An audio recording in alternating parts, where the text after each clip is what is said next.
तो आज के लेक्चर में हम पढ़ेंगे डायहाइड्रिक अल्कोहल क्या होते हैं, इनके नोमेनक्लेचर पढ़ेंगे और साथ साथ इनकी कुछ फिजिकल प्रॉपर्टीज भी देखेंगे। ठीक है, बीएससी 5th सेमेस्टर के लिए काफी इंपॉर्टेंट टॉपिक है।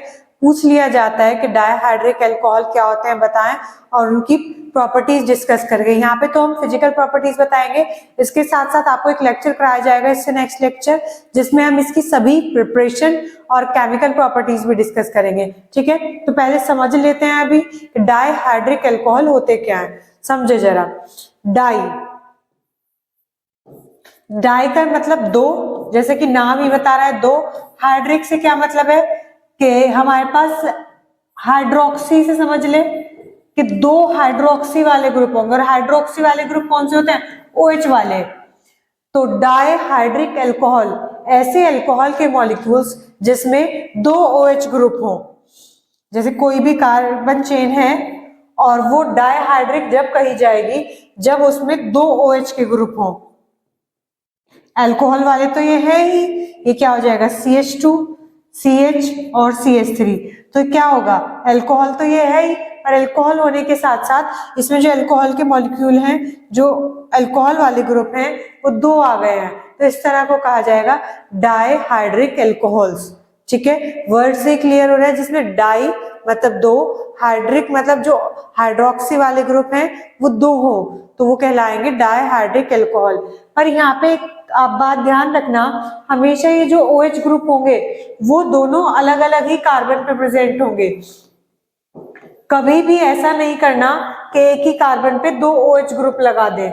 अगर आपने एक ही कार्बन पे दोनों OH ग्रुप लगाए तो ये हमेशा अनस्टेबल होगा, और ये अनस्टेबल होके इसमें से H2O का मॉलिक्यूल निकाल देगा और कार्बोनिल ग्रुप आ जाएगा। बताऊंगी अभी किस तरह से। तो हमेशा जो डायहाइड्रिक वाले जब अल्कोहल आएंगे तो उसमें ध्यान रखेंगे जो दो अलग अलग OH ग्रुप हैं वो दोनों अलग अलग वाले कार्बन पे आएंगे। एक ही कार्बन पे दोनों OH ग्रुप पॉसिबल नहीं होंगे, स्टेबल नहीं होता। ठीक है, चले समझे जरा।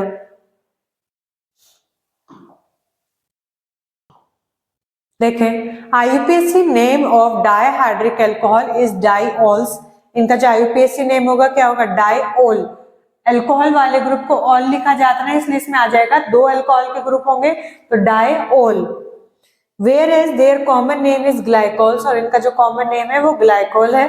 ठीक है, इन ग्लाइकोल्स अभी वही बता रहा है कि जो ग्लाइकोल्स होते हैं या फिर बोलते हैं डायहाइड्रिक अल्कोहल होते हैं, इनमें दोनों OH ग्रुप कभी भी एक ही कार्बन पर नहीं होंगे, क्योंकि अगर ऐसा हो रहा है तो वो अनस्टेबल होंगे। ठीक है, देखिए जरा।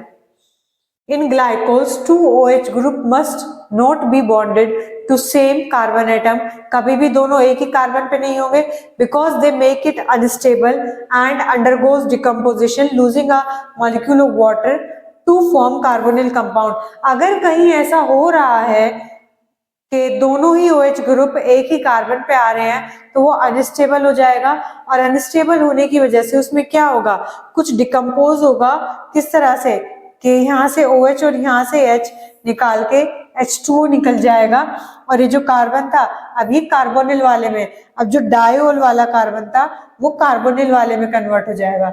ठीक है, अगर कहीं आ भी रहे हैं तो वो कार्बोनिल में कन्वर्ट हो जाएंगे।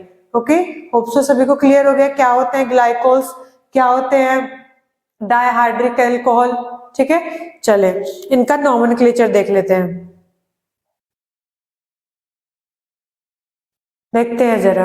इन IUPAC naming of dihydric alcohol suffix diol added to name of parent alkane. जो भी पेरेंट एटम होगा उसका नाम लिख के उसके लास्ट में हम क्या लगा देंगे? डाईओल ऐड कर देंगे। देखते हैं किस तरह से। इनके IUPAC नेम भी देखेंगे और कॉमन नेम भी। जैसे ये दो कार्बन का लिया और दोनों पे एक एक OH ग्रुप है तो डायहाइड्रिक वाले हैं, तो इनका IUPAC नेम क्या हो जाएगा? ये दो कार्बन है तो इथ आ गया, और 1 और 2, 1 2, और ये दोनों ऑल वाले ग्रुप है तो डाईओल, इथेन 1 2 डाईओल। क्लियर है? या फिर हम इस जो नंबर है इसे आगे भी लिख सकते हैं 1 2 इथेन डाईओल।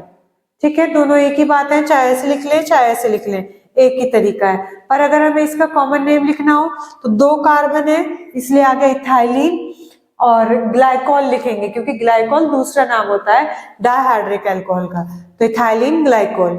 ओके, नेक्स्ट है अभी किस तरह से, इस तरह से 3 कार्बन है, इस वाले पे भी OH है, इस वाले पे भी OH है और यहाँ पे कुछ नहीं है, जिस तरह से बताया है। ठीक है, अगर इस वाले का होगा तो किधर से भी आप नंबरिंग करो, इधर से करोगे तो ज्यादा बैठेगी, इधर से कर लिया तो क्या आ जाएगा 1,2 प्रोपेन डायोल या फिर प्रोपेन 1,2 डायोल। और इसका कॉमन नेम क्या हो जाएगा, 3 कार्बन है तो प्रोपाइलिन ग्लाइकोल। ठीक है, कॉमन नेम में ग्लाइकोल ऐड कर देंगे। यहाँ पे फिर से 3 कार्बन है और अब जो OH ग्रुप है वो फर्स्ट वाले और थर्ड वाले पे है, तो 1,3 प्रोपेन डायोल या फिर प्रोपेन 1,3 डायोल या फिर ट्राई मिथाइलिन ग्लाइकोल, क्योंकि 3 CH2 CH2 CH2 तीनों एक जैसे है ना, इसलिए क्या लिख दिया, ट्राई मिथाइलिन ग्लाइकोल। ठीक है, सभी को समझ आ गया होगा इनका नोमेनक्लेचर कि कॉमन नेम में हम ग्लाइकोल लगा देते हैं और IUPAC नेम में डाइऑल लगा देते हैं। चले अब हम इनकी कुछ प्रॉपर्टी देख लेते हैं। They are colourless liquid with sweet taste, colourless होगा लिक्विड और जो इनका टेस्ट होता है थोड़ा स्वीट टेस्ट होता है। They are soluble in water and ethylene in all proportion, water और इथाइलिन में इजीली सॉल्युबल होते हैं हर प्रोपोर्शन में। क्यों खुल जाते हैं, because they have hydrogen bond forming ability, क्योंकि ये इजीली हाइड्रोजन बॉन्ड फॉर्मेशन कर लेते हैं और कर ही लेंगे हाइड्रोजन बॉन्ड फॉर्मेशन क्योंकि इनमें OH ग्रुप होता है, O भी आ रहा है H भी आ रहा है। ठीक है, तो इजीली हाइड्रोजन बॉन्ड बना लेंगे वाटर और इथाइलिन के साथ। While glycols are insoluble in ether, इस बात को ध्यान रखेंगे, ये ईथर में सॉल्युबल नहीं होते, डाइहाइड्रिक अल्कोहल बोल दे या फिर ग्लाइकोल्स बोल दे। ठीक है, अभी हमने इनका सारा डिस्कस कर लिया है कि क्यों 2 OH ग्रुप एक पे एग्जिस्ट नहीं करते, प्रॉपर्टी डिस्कस कर लिया है, नोमेनक्लेचर समझ लिया है। अब जो इसमें एक था हमने देखा था इथाइलिन ग्लाइकोल, जिसका फॉर्मूला होगा CH2 और दोनों पे OH। अब हम आगे इथाइलिन ग्लाइकोल की ही प्रिपरेशन पढ़ेंगे और इनके लिए ही केमिकल प्रॉपर्टीज पढ़ेंगे, वो काफी इंपॉर्टेंट है। ठीक है, चलिए नेक्स्ट लेक्चर में पढ़ते हैं। Okay, thank you for watching, like share and subscribe our channel vision by चारा।